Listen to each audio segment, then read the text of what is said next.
Neemias capítulo 5, de 1 a 12, nos diz assim a palavra de Deus. Foi grande, porém, o clamor do povo e de suas mulheres contra os judeus seus irmãos, porque havia os que diziam: somos muitos, nós, nossos filhos e nossas filhas, que se nos dê trigo para que comamos e vivamos. Também houve os que diziam: as nossas terras, as nossas vinhas e as nossas casas hipotecamos para tomarmos trigo nesta fome. Houve ainda os que diziam: tomamos dinheiro emprestado, até para o tributo do rei, sobre as nossas terras e sobre as nossas vinhas. No entanto, nós somos da mesma carne com eles, e nossos filhos são tão bons como os deles. E eis que sujeitamos nossos filhos e nossas filhas para serem escravos. Algumas de nossas filhas já estão reduzidas à escravidão. Não está em nosso poder evitá-lo, pois os nossos campos e as nossas vinhas já são de outros. Ouvindo eu, pois, o seu clamor e estas palavras, muito me aborreci. Depois de ter considerado comigo mesmo, repreendi os nobres e os magistrados, e lhes disse: sois usurários, cada um para com seu irmão. E convoquei contra eles um grande ajuntamento. Disse-lhes: nós resgatamos os judeus, nossos irmãos, que foram vendidos às gentes, segundo as nossas posses. E vós outra vez negociareis vossos irmãos, para que sejam vendidos a nós? Então se calaram, e não acharam o que responder. Disse mais: não é bom o que fazeis. Porventura não devíeis andar no temor do nosso Deus, por causa do opróbrio dos gentios, dos nossos inimigos? Também eu, meus irmãos e os moços lhe demos dinheiro emprestado e trigo, demos de mão a esse empréstimo. Restitui-lhes hoje, vos peço, as suas terras, as suas vinhas, os seus olivais e as suas casas, como também o 100º do dinheiro, do trigo, do vinho e do azeite que exigistes deles. Então responderam: restituir-lhes-emos e nada lhes pediremos. Faremos assim como dizes. Então chamei os sacerdotes e os fiz jurar que fariam segundo prometeram. Oremos mais uma vez. Senhor Deus, nós lemos a Tua palavra e precisamos aprender a lidar com os problemas internos. Diante das muitas dificuldades que vivemos, diante dos muitos desafios que precisamos enfrentar como povo Teu, como igreja do Senhor, clamamos a Ti que o Senhor nos dê sabedoria para resolvermos as dificuldades que há entre nós, no meio de nós. Ensine-nos isto, ó Deus, que nós possamos aprender com a Tua palavra, que o Senhor trate os pecados que há em nosso coração, que vem nos impedindo de cumprir a missão que o Senhor nos deu, e que assim façamos o melhor para a glória do Teu nome. Que isto venha sobre nós hoje por meio da santa palavra do Senhor, exortando, corrigindo, mas também trazendo conforto e consolo para nós, por meio da obra de Cristo Jesus. Que o Teu Santo Espírito fale ao coração da Sua igreja. Em nome do Senhor Jesus é que nós te pedimos. Amém. Irmãos, nós vimos na semana passada como lidar com os inimigos.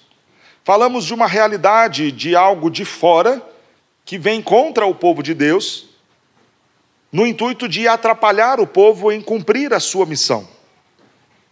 Vimos na semana passada que os nossos inimigos são aqueles que querem nos atrapalhar, nos impedir de cumprir a missão que Deus nos deu.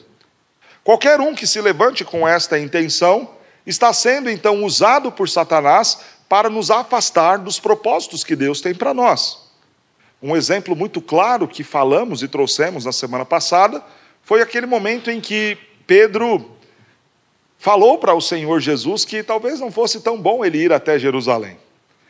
Diante da certeza da morte do Senhor Jesus, de todos os perigos que estavam relacionados à ida de Jesus até Jerusalém, Pedro vira e fala: Senhor, é melhor que o Senhor não vá. E qual é a resposta de Jesus para Pedro? Arreda-te, Satanás. Jesus sabia que Pedro o amava. Mesmo que, embora Pedro fosse traí-lo, sim, Pedro nutria bons sentimentos em relação a Cristo, e Jesus sabia que o seu verdadeiro inimigo era o diabo. Por isso ele olha para Pedro e fala: rela-te, Satanás, porque Pedro estava sendo um inimigo de Satanás, usado para atrapalhar o Senhor Jesus no cumprimento da missão. A missão do Senhor Jesus era muito simples, a missão do Senhor Jesus era muito clara. No entanto, quando Pedro sugere a ideia de Jesus não ir para Jerusalém, rapidamente o Senhor Jesus entende: há algo de errado aí. Satanás está querendo me impedir ou atrapalhar o cumprimento da missão que o Pai me entregou. Se na semana passada nós dedicamos 99% do nosso tempo para falar sobre a realidade dos inimigos externos, e rapidamente mencionamos aquele pequeno problema interno ali com os carregadores, na noite de hoje eu quero falar sobre os problemas internos que nos atrapalham de cumprir a missão. Não são só as coisas de fora que nos tiram do centro da vontade de Deus. Não são apenas as situações externas que nos fazem perder o foco em relação ao cumprimento da missão. Também os problemas internos nos atrapalham neste propósito. E nós vemos aqui, o clamor do povo estava contra os judeus, seus irmãos. Imagine a reconstrução dos muros, todo o trabalho e empenho que estava sendo colocado ali. Não era apenas uma questão de fazer uma pequena obra. Imagina você trabalhando debaixo do sol quente. Lembra-se que nós falamos na semana passada todos os riscos de adversários e inimigos querendo atacá-los. Então eles precisam trabalhar com as ferramentas em uma mão e a espada em outra. Há um cansaço e um esgotamento físico de fazer este trabalho dobrado de, ao mesmo tempo, construir e garantir a proteção e segurança. Há também um cansaço psicológico absurdo. Você dedicar a sua concentração para fazer de forma ordenada uma grande obra e, ao mesmo tempo, ter que se preocupar com os ataques que poderiam vir de qualquer lugar e a qualquer momento. Não bastasse isso, imagine agora uma barriga roncando de fome. Porque o esforço físico, ele nos faz gastar mais energia. Eu sei que talvez você esteja pensando: pastor, vai nessa linha então, para gastar mais energia. E imagina você trabalhar debaixo do sol quente, na obra, toda aquela pressão, e chegar em casa e não ter comida. De você ver toda aquela festa, porque deve ter sido uma grande festa à medida que os muros iam se levantando. Claro, a alegria tomou conta do povo, mas ao mesmo tempo você chega em casa depois de um dia de trabalho e o que você encontra é um prato vazio, uma despensa sem absolutamente nada, a miséria tomando conta. Essa situação fez com que o povo fosse reclamar para Neemias: Neemias, não está tudo bem não. Neemias vem de fora. Ele não sabe a realidade de toda a questão em Jerusalém. Ele veio preocupado na reconstrução dos muros. E em relação à construção dos muros, ele se preparou. Em relação à construção dos muros, como nós vimos lá no capítulo 2, ele tomou todos os cuidados necessários. Foi, inspecionou, viu.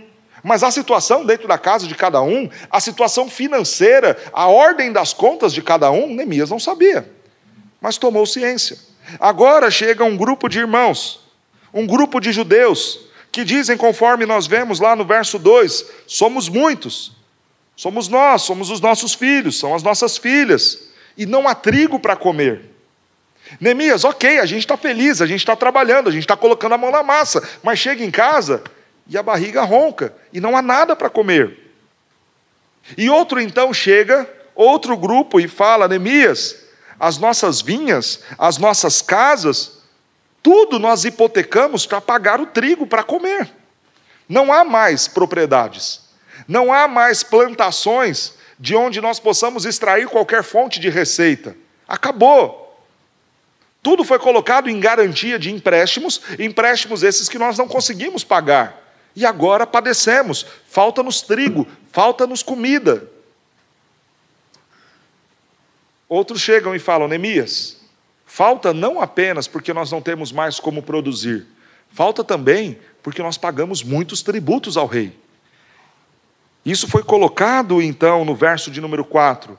Tomamos empréstimos para comer e depois tomamos empréstimos de novo para poder pagar os impostos ao rei persa.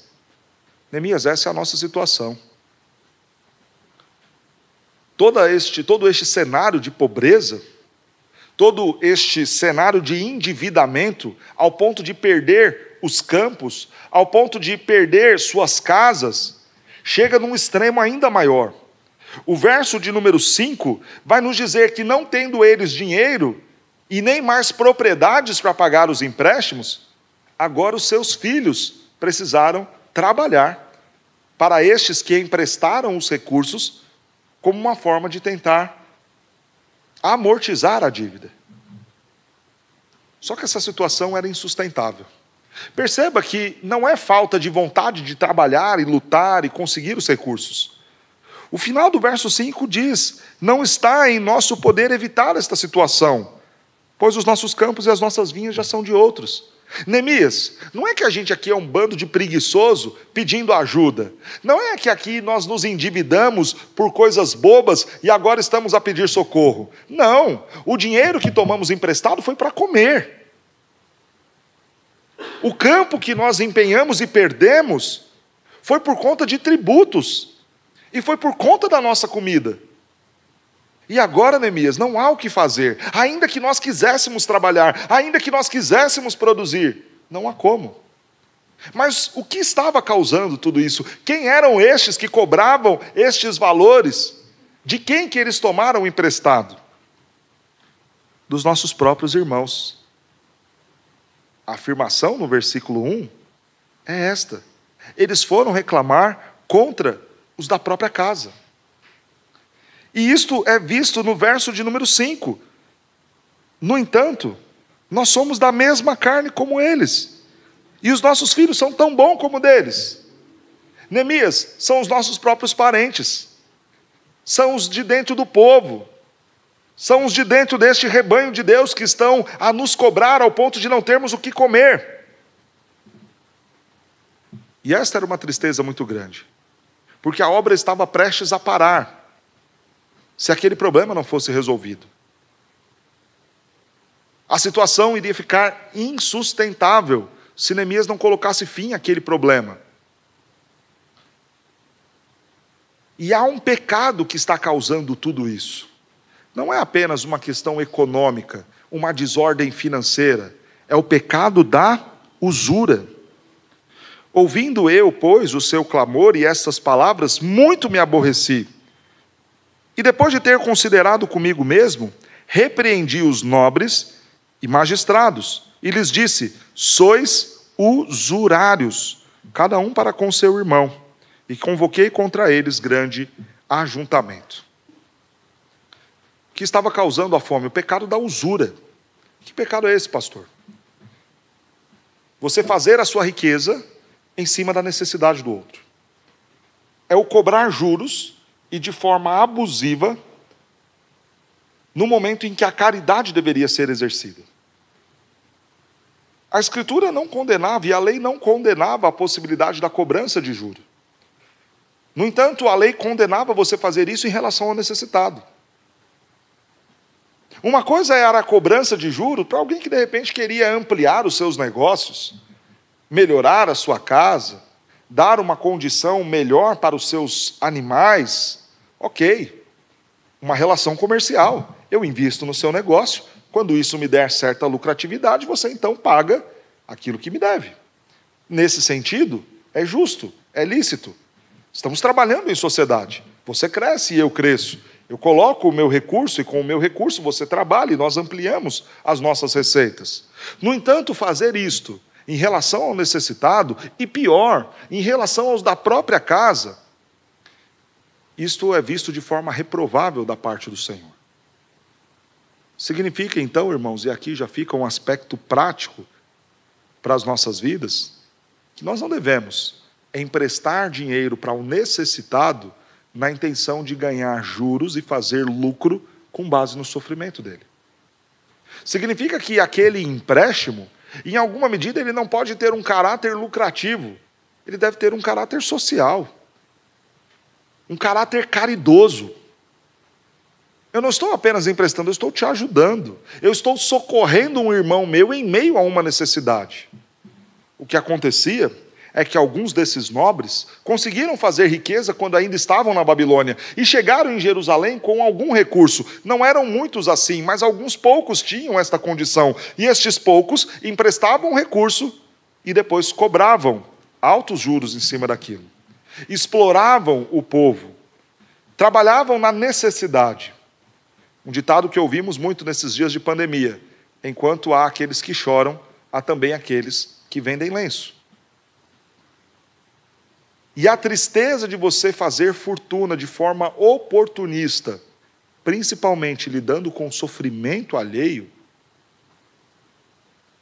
é algo péssimo, completamente contrário à proposta que Deus tem para nós na administração dos nossos recursos. Você pode entrar em sociedade com alguém, emprestar recursos na expectativa de que isso volte. Não há mal nisso, desde que isso não seja para suprir uma necessidade do outro. Mas talvez você diga: pastor, vou até embora, porque esse sermão não é nem para mim, não estou tendo nem para pagar minhas contas, quanto mais para emprestar a caridade para os outros. No entanto, irmãos, esta exploração em cima da necessidade do outro, infelizmente, não é uma prática apenas de ricos e milionários.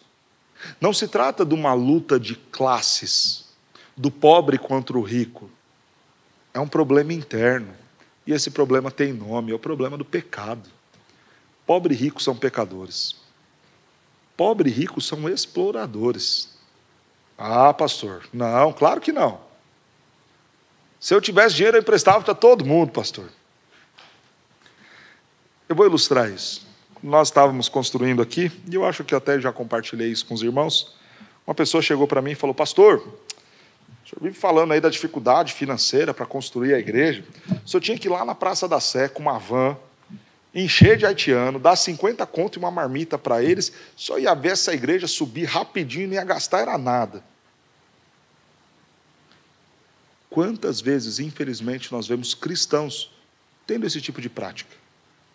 Se valendo da necessidade, da dificuldade, da tristeza e do estado desolador de alguém que tem que fugir do seu país por conta de um contexto de guerra civil.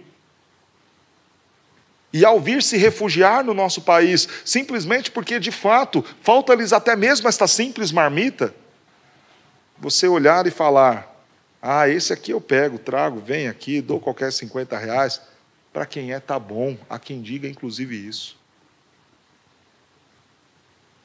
Pastor, eu jamais faria isso.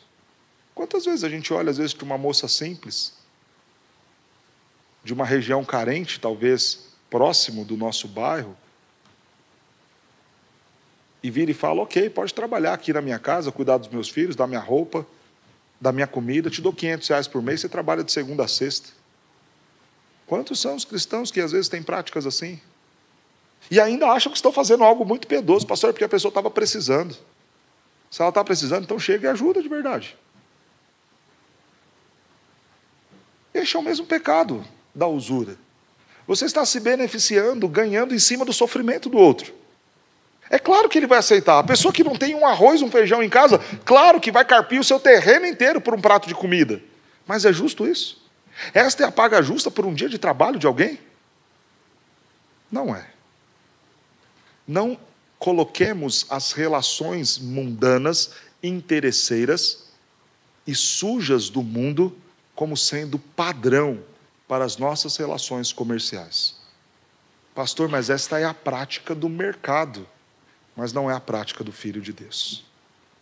Não pode ser a sua prática. Você não pode se valer do sofrimento e da necessidade do outro para fazer a sua riqueza.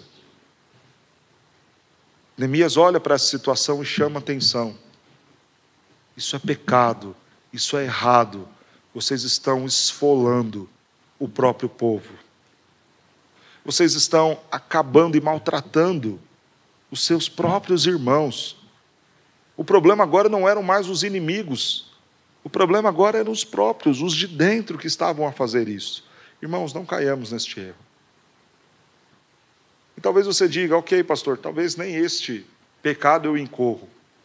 Mas quantas são as nossas atitudes em relação à falta de amor e respeito com o nosso próximo que nos atrapalham de cumprir a missão que Deus nos deu? Quantos são os muitos ministérios da igreja que poderiam funcionar de forma muito melhor, não fosse às vezes a forma áspera que nos tratamos entre irmãos, não fosse a forma às vezes agressiva com que você responde às pessoas, ou a forma mal educada de você não responder e ignorar totalmente as pessoas.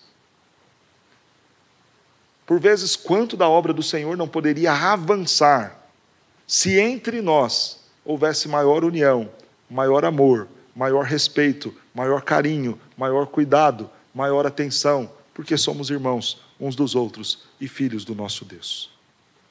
Por não sermos e não fazermos, infelizmente, às vezes, nós mesmos tornamos inimigos da missão que Deus nos deu. E se isso é uma verdade aqui na igreja, ou em qualquer igreja, também é uma verdade lá em casa.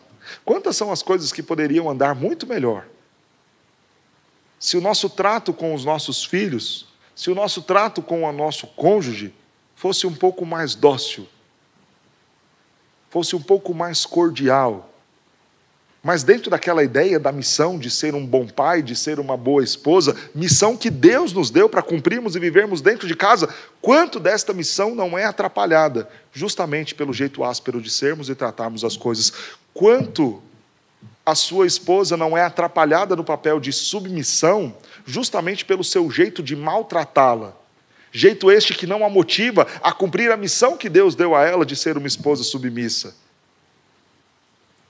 E quanto o seu esposo não cumpre bem a missão de te amar como Cristo amou a igreja, justamente porque você parece um marimbondo o tempo todo a ferroar.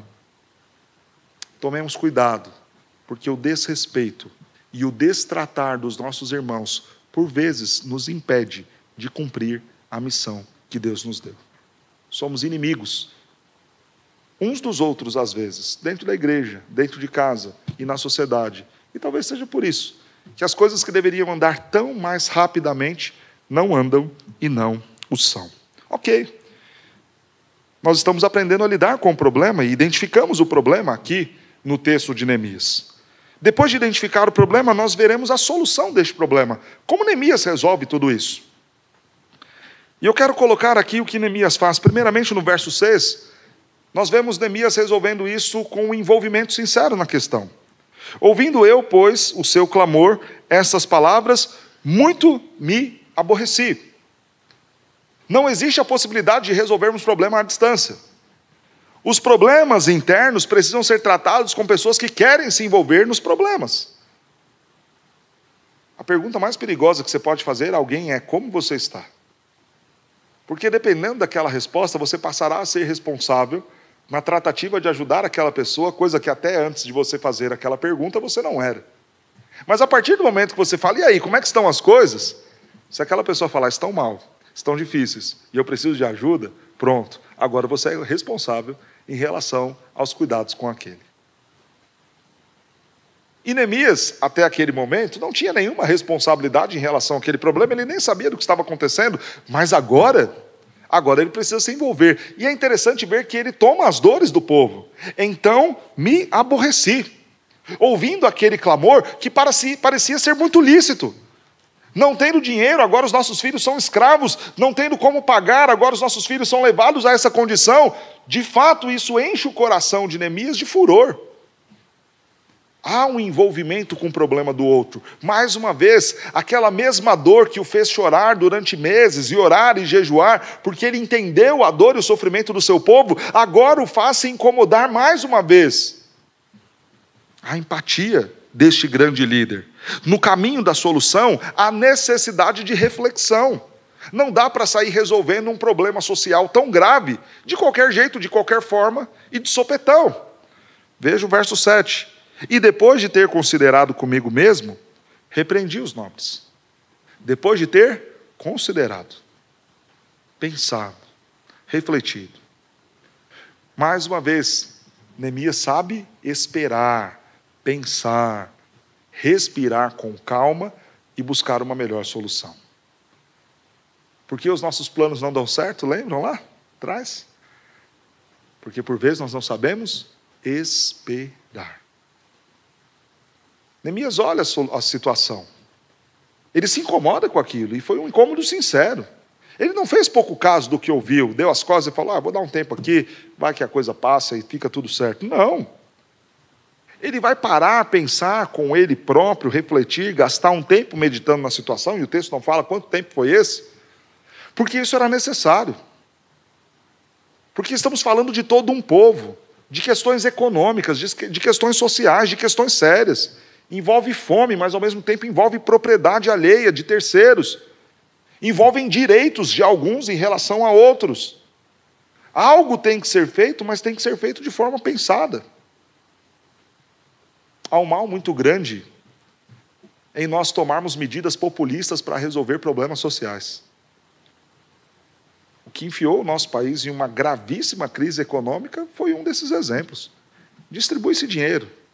Faculdade para todo mundo, casa para todo mundo, carro para todo mundo, IPI reduzido, dinheiro para todo mundo. E aí, na hora que chegou a conta para pagar, aí fica difícil. Às vezes a gente pensa muito assim. É a euforia da imaturidade. Eu me lembro mais adolescente, na minha transição da adolescência para a juventude, pensando em salvar o mundo. Então você tem aquela ideia fantástica, não, pastor, a gente tem que chegar e tem que fazer um trabalho lá na Cracolândia. E vamos lá. E não que seja um trabalho que não deva ser feito, claro que deve. Mas como que um adolescente de 18 anos pode fazer um trabalho relevante para mudar a realidade de pessoas que estão vivendo uma crise e problemas seríssimos, que envolvem questões de saúde, questões de dependência química, questões financeiras, questões criminais, questões jurídicas. Mas na ideia simples de um adolescente é só ir lá. Pastor, a gente chega lá, a gente leva umas marmitas, faz uma oração. E mais uma vez, não que isso não deva ser feito, deve ser feito, deve ser feito. A igreja deve ter o engajamento social e o cuidado com o próximo. No entanto, não pode ser feito de forma simplista. Não pode ser feito sem a reflexão e sem o entender e compreender a totalidade de uma situação. Não é só o problema da fome. São toda uma questão social, toda uma questão sanitária em volta do quadro, que precisa ser refletida, pensada, para se buscar a melhor atitude. Mais uma vez, e repito pela terceira vez, não é te desestimulando a servir em qualquer que seja o cenário, mas é ao servir e buscar resolver um problema, tentar fazê-lo gastando pelo menos um tempinho para refletir e pensar a totalidade dos problemas e como você efetivamente pode atuar e servir. Algo que nós já falamos aqui na igreja, em alguns momentos, é melhor você encontrar alguém que já esteja lá na Cracolândia, que já esteja trabalhando com o grupo, que já saiba como lidar com aquilo, e usar todos os recursos, e ao invés de tentar fazer concorrendo com eles, auxiliando-os. É muito mais fácil. Ao invés de criar um novo ministério, chega lá e falar, qual é o ministério que tem aqui? Você já tem experiência, você já tem profissionais, você já tem pessoas que sabem trabalhar com isso. A gente quer ajudar. Digam para nós como ajudar. E se eles falarem, olha, a situação aqui é tão feia, manda o recurso que a gente administra, talvez essa seja a nossa melhor ajuda. Em todos os casos, pastor, não, eu estou dando um pequeno exemplo. E não quero te desestimular a servir. Mas há um problema sério quando nós queremos resolver problemas, quando nós queremos trazer soluções, sem antes refletir. Há grandes chances de nós gastarmos energia, gastarmos tempo, e ao mesmo tempo não termos nenhum tipo de resultado. Neemias se compadeceu? Sim. Neemias se irritou? Sim. E imagine se no meio daquela irritação ele sai a tomar decisões e fazer coisas. Certamente não acabaria bem. Mas ele gastou algum tempo considerando. Na solução do problema não foi só empatia e reflexão. Houve também a atitude, a repreensão. Ele não tem medo da postura dos homens, ele não tem medo daqueles que ele precisaria enfrentar. Repreendia os nobres e os magistrados. Os nobres porque eram eles que estavam a tomar juros dos seus irmãos. E os magistrados, porque estes eram os representantes da lei, que deveriam averiguar a situação e tratar a situação, uma vez que a lei mosaica já previa que esse tipo de prática não deveria ser aceita entre o povo de Deus. Mas eles também não estavam a fazer absolutamente nada. Neemias vai reivindicar, vai reunir o povo, um grande ajuntamento, uma grande assembleia, para ir e tratar aquilo que deveria ser tratado. Convoquei contra eles um grande ajuntamento. Nessa estratégia dele, depois da reflexão, Neemias foi muito prudente. Eu não vou enfrentar isso sozinho. Eu sou apenas um. E eu vou enfrentar os nobres e os magistrados. Que todo o povo então vá comigo. Um grande ajuntamento buscando resolver o problema. Tem empatia, tem reflexão, tem a repreensão. Mas, irmãos, veja, tem o exemplo de Neemias. Qualquer pessoa que quer realmente resolver algum tipo de problema, encontrar alguma solução, este envolvimento não pode ser só nas emoções e nas palavras. Deve ser na ação concreta. Veja o verso de número 8, o exemplo de Neemias. Disse-lhes: nós resgatamos os judeus, nossos irmãos, que foram vendidos, as gentes segundo as nossas posses, e vós outra vez negociaremos vossos irmãos para que sejam eles vendidos a nós? Parece-nos então que em algum momento Neemias já havia usado os seus recursos pessoais e daqueles que lhe acompanhavam para já dar algum tipo de livramento e suporte para outras pessoas. É como se Neemias já tivesse tomado conhecimento do problema com alguns, mas não com o povo inteiro. E destes poucos que ele tomou conhecimento, ele tentou ajudar e colocou do próprio bolso. Pagou a dívida para resgatar estes. Agora vocês, mais uma vez, querem colocá-los nessa condição? Ou colocar outros irmãos debaixo deste pesado fardo, desta cobrança injusta e abusiva dos juros de vocês? Neemias fala: não, basta. Veja o verso de número 10. Também eu, meus irmãos e meus moços, lhe demos dinheiro emprestado e trigo. Demos de mão a esse empréstimo. Também nós emprestamos. Também eu e aqueles que me acompanham colocaram recursos agora para ajudá-los, para matar a fome. E abrimos mão disso. O final do verso 10. Demos de mão a isso que emprestamos. Colocamos lá e falamos, reconhecemos que é uma necessidade, usem e que sirva para este sustentar de vocês. Não dá para você querer se envolver com o problema dos outros, trazendo eles para o pastor e achando que fez muito. Pronto, olha, rapaz, eu vou te ajudar. Está aqui o cartão do meu pastor. É uma bênção.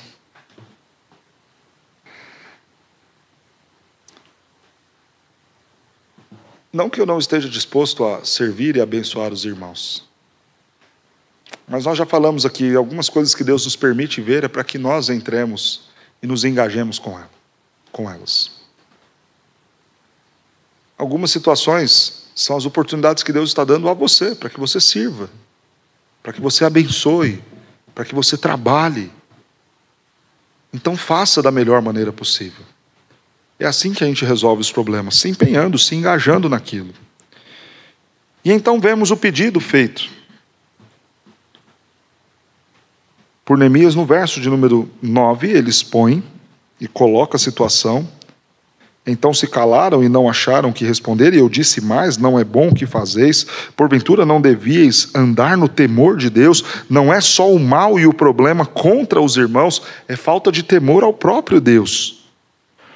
E o verso 11, o pedido: restitui-lhes hoje, vos peço, as suas terras, as suas vinhas e os seus olivais, e as suas casas, como também o 100º do dinheiro do trigo, do vinho e do azeite, que exigistes deles. Neemias vai fazer um pedido então, um pedido corajoso, mas um pedido inteligente. Neemias vai interceder pelo povo, vai interceder por esses que estão a sofrer. E vai colocar aqui o pedido para que os recursos que foram tirados dessas famílias fossem devolvidos. Primeiro, ele coloca a ideia daquilo que pode produzir.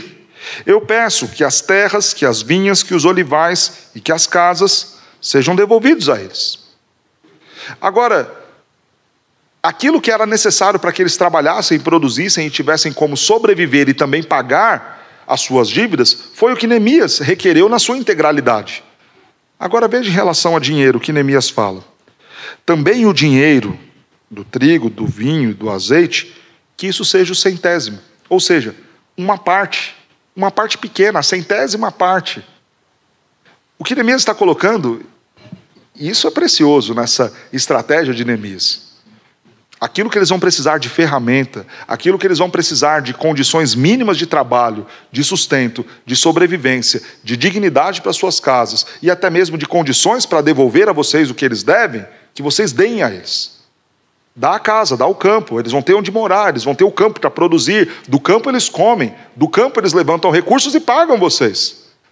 E do que vocês tiraram de forma abusiva, e o que vocês tiraram que talvez não fosse o digno, compensado por agora aquilo que vocês devolveram, entregue a centésima parte. Ou seja, é justo e é lícito que vocês tenham parte de todo o dinheiro que vocês colocaram nisso e pelo tempo que vocês aplicaram isso, mas não o todo. E não o tirar ao ponto de deixar a pessoa sem qualquer tipo de provisão. Então a centésima parte vocês vejam os valores e devolvam. Algumas coisas aqui. Alguns talvez possam pensar, está vendo, pastor, olha como a Bíblia é um exemplo do socialismo, pega tudo, os ricos, os magistrados, divide com os pobres. Não é isso que o texto está dizendo, nem é isso que o texto está estimulando a fazer. Primeiro porque o dinheiro não ia para o Estado. Não é tragam tudo para mim e eu repartirei igualitariamente entre todos. Não foi isso que Neemias propôs. Neemias falou, devolvo para quem é de direito. E eu, que logo depois Neemias será colocado como governador ali na terra, eu não tenho nada a ver com isso. Não é a mim que vocês devem. Eu, na representatividade do Estado, não quero receber nada. Não serei eu que repartirei. E nem será repartido de forma igual. O que era de um para esse um voltará. Se esse um pouco tinha, pouco ele terá. Se esse um muito tinha e perdeu e negociou nesses empréstimos absurdos, muito ele tornará a ter. Mas não de forma igualitária. De forma justa. Porque a Bíblia não prega a ideia de igualdade, a Bíblia prega a ideia de equidade. A ideia de medidas justas. Aquele quem muito trabalha, muito terá. E quem não quer trabalhar, como diz o apóstolo Paulo aos Tessalonicenses, que também este não coma. Neemias então trata a coisa na medida correta. Resolve o problema. Trata a situação. Nós temos aqui, então, um problema. Nós vimos a solução dada por Neemias e veremos agora qual é o resultado. Verso de número 12, então responderam, restituir-lhe-emos e nada lhes pediremos, faremos assim como dizes. Então chamei o sacerdote e os fiz jurar que fariam segundo prometeram. O resultado, irmãos, foi a ação de Deus quebrantando corações. O resultado foi o Senhor fazendo aquilo que só o Senhor pode fazer, o convencimento do coração humano. Diante dos problemas, nós devemos trabalhar pelas soluções e entender que aquela parte que não depende de nós, que precisa ser o trabalhar do Senhor para mudar as realidades, Ele o fará. Há resultado no trabalho que nos empenhamos a fazer. E o próprio Deus nos dá bom êxito em nossas empreitadas, quando nós nos empenhamos a fazer a coisa certa. O resultado foram destes ricos reconhecendo, você tem razão. Este momento do texto nos ensina também que há esperança. Que esta briga de classes não é uma realidade quando nós pensamos no reino. Não é o pobre contra o rico contra o pobre. Pobres e ricos podem ser alvos desta graça de Deus, desta misericórdia de Deus, deste agir de Deus que convence o homem do seu pecado e transforma a sua realidade, como fez com estes nobres. Realmente nós erramos, nós pecamos, nós estamos a fazer o mal para os nossos irmãos, e porque assim estamos, vamos restituir-lhes. Louvado seja Deus por isso. Há situações problemáticas que nós precisaremos ter compaixão, ter o nosso envolvimento, ter o trabalho, mas outras coisas precisarão vir da parte do Senhor, convencendo o homem do seu pecado e das mudanças que lhe são necessárias. Para esta oremos então. Senhor, aquilo que nós poderíamos fazer, aquilo que estava dentro das nossas responsabilidades de serem feitas, nós estamos prontos a trabalhar, estamos prontos a construir muros, estamos prontos a pegar em ferramentas, estamos prontos a pegar em armas para nos defender, mas repousamos, descansamos e dependemos do Senhor, entendendo que, de fato, aspectos mais profundos de alguns problemas que envolvem a mudança de corações e de disposições, apenas e tão somente o Senhor pode fazer. Como lidar então com os problemas internos? Eles existem, estão lá, também estes querem nos atrapalhar de cumprir a missão. Diante desses problemas, mais uma vez, vamos entendê-los, vamos tomar conhecimento deles, vamos identificá-los. O problema aqui era a usura, que causava pobreza, que causava miséria. Não apenas identificar o problema, trabalhemos pela solução. Neemias trabalhou com empatia, pensando, repreendendo aqueles que deveriam ser repreendidos, dando o exemplo e propondo efetivamente uma solução ao fazer o pedido do verso 11. E tenhamos a convicção de que aquelas coisas e áreas que a nossa mão não alcança, o Senhor pode alcançar, mudar e transformar.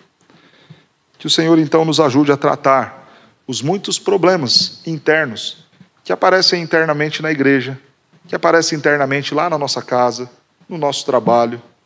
Não é o inimigo, não é o que vem de fora. Talvez somos nós mesmos, por conta do nosso pecado, a causar grandes problemas. E dentro desta ideia de problemas causados pelo pecado, não há como eu deixar de falar neste momento a realidade do grande problema que o pecado nos traz. O problema da condenação, o problema do inferno. O meu e o seu pecado nos coloca em condição de indignidade, de nos apresentarmos diante de Deus. E este é um sério problema. Por conta do pecado do homem, agora somos vistos e colocados como inimigos de Deus. Mas é bom saber que também para trazer a solução deste problema, tivemos o Senhor Jesus Cristo. E Jesus foi muito superior a Neemias.